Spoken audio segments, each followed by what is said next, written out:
ನಮಸ್ಕಾರ, ನ್ಯೂಸ್ 26ಗೆ ಸ್ವಾಗತ. ಶ್ರೀ ಪದ್ಮನಾಭ ಜತಿಲ, ನಿಕಟಪೂರ್ವ ರಾಜ್ಯ ಕಾರ್ಯದರ್ಶಿ, ಕಾನೂನು ಮತ್ತು ಮಾನವ ಹಕ್ಕುಗಳ ವಿಭಾಗ, ಕೆಪಿಸಿಸಿ ಬೆಂಗಳೂರು. ಇವರು ಕೇಂದ್ರ ಸರ್ಕಾರ ಮಂಡಿಸಿದ ಬಜೆಟ್ನ ಬಗ್ಗೆ ಮಾತನಾಡಿದ್ದಾರೆ. ಕೇಂದ್ರ ಸರ್ಕಾರವು ಕರ್ನಾಟಕಕ್ಕೆ ಯಾವುದೇ ರೀತಿಯ ಕೊಡುಗೆಯನ್ನ ನೀಡಿಲ್ಲ. ಈ ಬಜೆಟ್ನಲ್ಲಿ ರಾಜ್ಯಕ್ಕೆ ನ್ಯಾಯ ದೊರಕಿಲ್ಲ. ಈ ಬಜೆಟ್ ರಾಜ್ಯಕ್ಕೆ ತೃಪ್ತಿ ತಂದಿಲ್ಲ ಮತ್ತು ಕಲ್ಯಾಣ ಕರ್ನಾಟಕ ಅಭಿವೃದ್ಧಿಗೂ ಒತ್ತು ನೀಡಿಲ್ಲ ಅಂತ ದೂರಿದ್ದಾರೆ. ಸರ್, ಪದ್ಮನಾಭ ಜತಿಲ್ ಅವರೇ ನಮಸ್ಕಾರ. ಹೇಗಿದ್ದೀರಾ? ಚೆನ್ನಾಗಿದ್ದೀನಿ. ನೀವು ಹೇಗಿದ್ದೀರಾ ಸರ್? ಚೆನ್ನಾಗಿದ್ದೀನಿ. ಹೇಳಿ. ಇವಾಗ ಭಾನುವಾರ ಕೇಂದ್ರ ಬಜೆಟ್ ಆಯಿತು. ಹೌದು. ಅದ್ರ ಬಗ್ಗೆ ನೀವೇನು ಹೇಳ್ತಿದ್ದೀರಾ? ಇದೇ ಮೊದಲನೇ ಸಾರಿ ಕೇಂದ್ರ ಸರ್ಕಾರ ಭಾನುವಾರ ಒಂದು ಬಜೆಟನ್ನು ಮಂಡನೆ ಮಾಡಿದೆ. ಶ್ರೀಮತಿ ನಿರ್ಮಲಾ ಸೀತಾರಾಮನ್ ಅವರು, ವಿತ್ತ ಸಚಿವರು, ಬಜೆಟನ್ನು ಮಂಡಿಸಿದ್ದಾರೆ. ಬಹುಶಃ ನನಗೆ ಈ ಬಜೆಟ್ ನಮ್ಮ ಕಡೆ ಒಂದು ಮಾತಿದೆ, ಊಟಕ್ಕಿಲ್ಲದ ಉಪ್ಪಿನಕಾಯಿ ಅಂತೇಳಿ. ಈ ಬಜೆಟ್ ಇವತ್ತು ಅಷ್ಟು ನಿರಾಶಾದಾಯಕವಾಗಿದೆ. ಪ್ರಪ್ರಥಮವಾಗಿ ನಾವು ಹೇಳ್ಬೇಕಾದ್ರೆ ಕರ್ನಾಟಕಕ್ಕೆ ಭಾಳ ನಿರಾಶಾದಾಯಕವಾದ ಒಂದು ಬಜೆಟ್ ಅಂತೇಳಿ ಈ ಸಂದರ್ಭದಲ್ಲಿ ನಾನು ಹೇಳಲಿಕ್ಕೆ ಬಯಸ್ತೇನೆ. ಯಾಕೆಂದರೆ ಕೇಂದ್ರ ಸರ್ಕಾರದಿಂದ ನಮಗೆ 2 ಹೈಸ್ಪೀಡ್ ರೈಲುಗಳು ಮತ್ತು ಕಾರಿಡಾರ್ ಇದೇ ಯೋಜನೆಯನ್ನು ಕೊಟ್ಟಿದ್ದಾರೆ.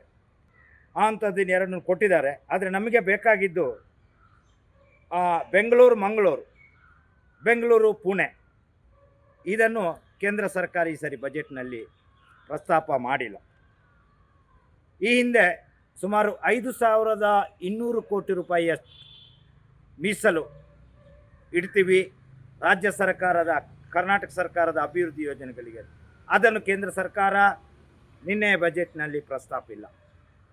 ಹಾಗೆ ರಾಜ್ಯಕ್ಕೆ ಕಬ್ಬು ಬೆಳೆಗಾರರ ಬಗ್ಗೆ ಬಹಳ ಒಂದು ರಾಜ್ಯದಲ್ಲಿ ಹೋರಾಟಗಳು ನಡೆಯುತ್ತಿತ್ತು. ಕಬ್ಬು ಬೆಳೆಗಾರರು ತುಂಬ ಸಂಕಷ್ಟದಲ್ಲಿದ್ದರು. ರಾಜ್ಯ ಸರ್ಕಾರ ಅವರಿಗೆ ಬೇಕಾದಂತಹ ಒಂದು ಎಲ್ಲ ರೀತಿಯ ಸಹಕಾರವನ್ನು ಕೊಟ್ಟಿದ್ದರು. ದೂರನ್ನು ಸಹ ಕೇಂದ್ರ ಸರ್ಕಾರದ ಮುಂದೆ ಇಟ್ಟರು. ಆದರೂ ಒಂದು ಸಕ್ಕರೆಗೆ ಹೆಚ್ಚಿನ ಪ್ರಮಾಣದಲ್ಲಿ ಅದಕ್ಕೆ ರೇಟು ಫಿಕ್ಸ್ ಮಾಡುವುದರ ಮುಖಾಂತರ ಕೇಂದ್ರ ಸರ್ಕಾರ ಕಬ್ಬು ಬೆಳೆಗಾರರ ಒಂದು ಸಮಸ್ಯೆಗಳಿಗೂ ಸಹಾಯ ಮಾಡಬಹುದಿತ್ತು. ಆ ರೀತಿಯ ಒಂದು ಏನು ಈ ಬಜೆಟ್ನಲ್ಲಿ ನನಗೆ ಕಂಡು ಬಂದಿಲ್ಲ. ಆಮೇಲೆ ರಾಜ್ಯದಲ್ಲಿ, ಇಡೀ ದೇಶದಲ್ಲಿ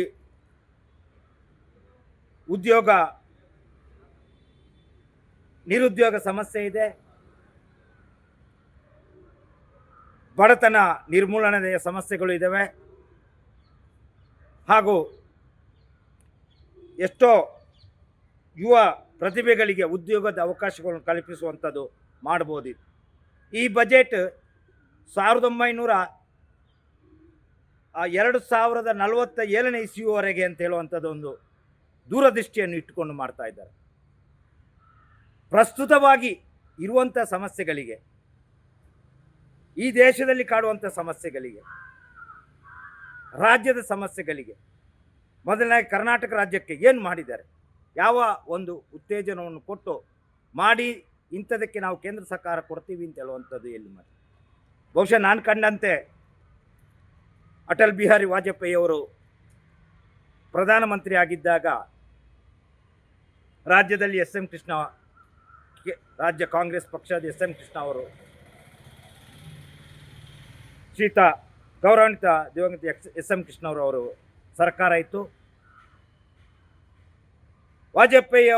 ಗೌರವಾನ್ವಿತ ವಾಜಪೇಯಿಯವರು ಯಾವುದೇ ಒಂದು ಮಲತಾಯಿ ಧೋರಣೆ ತೋರದೆ ಕೆಲವೊಂದು ವಿಚಾರದಲ್ಲಿ ರಾಜ್ಯ ಸರ್ಕಾರಕ್ಕೆ ತುಂಬ ಸಹಕಾರವನ್ನು ಕೊಟ್ಟಿದ್ದರು. ಈ ಬಜೆಟ್ ನಮಗೆ ಬಹುಶಃ ಕಣ್ಣಂಚಿನಲ್ಲಿ ನಮಗೆ ಕಾಣ್ತದೆ ಇದೊಂದು ಮಲತಾಯಿ ಧೋರಣೆ ಆಗಿದೆ ಅಂತ ಹೇಳುವಂಥದ್ದು. ಹಾಗೆ ಈ ಇನ್ಕಮ್ ಟ್ಯಾಕ್ಸ್, IT ರಿಟರ್ನ್ಸ್ ಸಹ 13 ಲಕ್ಷದವರೆಗೆ ರಿಯಾಯಿತಿಯನ್ನು ಕೊಡಬಹುದು ಅಂತೇಳಿ ಒಂದು ಆಶಾದಾಯಕ ಭಾವನೆಗಳನ್ನು ಹೊಂದಿದ್ರು. ಅಂಥದ್ದೇನು ಪ್ರಸ್ತುತ ಬಜೆಟ್ನಲ್ಲಿ ಕಂಡು ಬಂದಿಲ್ಲ. ಒಟ್ಟು ಫ್ಯಾಮಿಲಿ ಗಂಡ ಹೆಂಡತಿ ಜೊತೆಯಾಗಿ IT ರಿಟರ್ನ್ಸ್ ಫೈಲ್ ಮಾಡ್ಬೋದು ಅಂತ ಹೇಳುವಂಥದ್ದು ಸಹ ಒಂದು ನಿರೀಕ್ಷೆಯಲ್ಲಿ ಅಂಥ ಒಂದು ನಿರೀಕ್ಷೆ ಸಹ ಇತ್ತು. ಅದನ್ನು ಸಹ ಕೇಂದ್ರ ಸರ್ಕಾರ ಈ ಸಾರಿ ಬಜೆಟ್ನಲ್ಲಿ ತಂದಿಲ್ಲ ಅಂತ ಹೇಳುವಂಥದ್ದು ಗಮನಾರ್ಹವಾಗ್ತದೆ. ಅದೇ ರೀತಿ ಪ್ರತಿ ಸಾರಿ ಭದ್ರಾ ಮೇಲ್ದಂಡೆ ಯೋಜನೆ, ಮೇಕೆದಾಟು ಯೋಜನೆ ತಮಿಳುನಾಡಿನವರ ಅರ್ಜಿ ಸರ್ವೋಚ್ಚ ನ್ಯಾಯಾಲಯದಲ್ಲಿ ವಜಾ ಆದಮೇಲೆ ಈ ಮೇಕೆದಾಟು ಯೋಜನೆಯನ್ನು ನಾವು ಅದಕ್ಕೆ ಹಣ ಬಜೆಟ್ನಲ್ಲಿ ಇರ್ತೀವಿ, ಅದಕ್ಕೆ ಯೋಜನೆಗೆ ನಾವು ಸಹಕರಿಸ್ತೀವಿ ಅಂತೇಳಿ ಕೇಂದ್ರ ಸರ್ಕಾರ ಹೇಳಿತ್ತು. ಆದರೆ ಅಂಥ ಒಂದು ಏನು ಬಜೆಟ್ನಲ್ಲಿ ಈ ಸಾರಿ ನಮಗೆ ಕಂಡು ಬಂದಿಲ್ಲ. ಭದ್ರಾ ಮೇಲ್ದಂಡೆ ಯೋಜನೆ, ನೀರಾವರಿ ವ್ಯವಸ್ಥೆ, ಅಂಥದ್ದು ಏನು ವ್ಯವಸ್ಥೆಗಳು ನಮಗೆ ಈ ರಾಜ್ಯ ಸರ್ಕಾರಕ್ಕೆ ಕೇಂದ್ರ ಸರ್ಕಾರ ಈ ಸಾರಿ ಯಾವುದೇ ಬಜೆಟ್ನಲ್ಲಿ ಕೊಡದೇ ಇದ್ದುದರಿಂದ ಇದೊಂದು ನಿರಾಶಾದಾಯಕವಾದ ಬಜೆಟ್ ಅಂತೇಳಿ ಈ ಸಂದರ್ಭ ನಾನು ಹೇಳಲಿಕ್ಕೆ ಬಯಸ್ತಾ ಇದ್ದೆ. ಇದರಲ್ಲಿ ಮಾನ್ಯ ಮುಖ್ಯಮಂತ್ರಿಗಳು ಏನು ಹೇಳಿದ್ದಾರೆ? ಮಾನ್ಯ ಮುಖ್ಯಮಂತ್ರಿಗಳು ನಮಗೆ ಬೇಕಾದ ರೈಲು ಯಾವ ವಿಭಾಗಕ್ಕೆ ಬೇಕಿತ್ತು, ನಮಗೆ ಬೆಂಗಳೂರು ಪುಣೆ ಇಲ್ಲಿಗೆ ಬೇಕಾದ ರೈಲನ್ನು ನಮಗೆ ಕೊಟ್ಟಿಲ್ಲ. ರಾಜ್ಯಕ್ಕೆ ಎಲ್ಲ ರೀತಿಯಲ್ಲಿ ಅನ್ಯಾಯ ಆಗಿದೆ. ಯಾವುದೇ ನೀರಾವರಿ ಯೋಜನೆಗಳಿಗೆ ಹಣ ಕೊಟ್ಟಿಲ್ಲ, ಯಾವುದೇ ಪ್ರಗತಿಪರ ಯೋಜನೆಗಳಿಗೆ ಕೇಂದ್ರ ಸರ್ಕಾರ ಈ ಸಾರಿ ಬಜೆಟ್ನಲ್ಲಿ ಮಂಡಿಸಿಲ್ಲ. ಮೇಕೆದಾಟು ಯೋಜನೆಗೂ ಸಹಕಾರ ಕೊಡ್ತೀನಿ ಅಂತ ಹೇಳುವಂಥದ್ದನ್ನು ಯಡಿಯೂರಪ್ಪ ಸರ್ಕಾರ ಇದ್ದಾಗಲೇ ಹೇಳಿದರು ಅಂತ ಹೇಳುವಂಥ ಮಾತನ್ನು ಸಹ ಈ ಸಂದರ್ಭದಲ್ಲಿ ಮುಖ್ಯಮಂತ್ರಿಯವರು ಹೇಳಿದರು, ಗೌರವಾನ್ವಿತ ಮುಖ್ಯಮಂತ್ರಿಯವರು ಹೇಳಿದರು. ಅಂಥದ್ದು ಸಹ ಕೇಂದ್ರ ಸರ್ಕಾರ ಈ ಸಾರಿ ನಮಗೆ ಬಜೆಟ್ನಲ್ಲಿ ಕೊಟ್ಟಿಲ್ಲ ಅಂತ ಹೇಳುವಂಥದ್ದನ್ನು ಈ ಸಂದರ್ಭ ನಾನು ಈ ಸಂದರ್ಭ ನನಗೆ ಬಜೆಟ್ನಲ್ಲಿ ಕಾಣ್ತಾ ಇದೆ.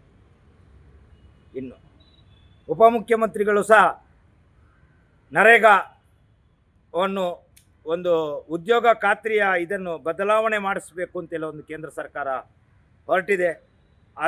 ಅದನ್ನು ಕೂಡಲೇ ಹಿಂಪಡೆಯಬೇಕು.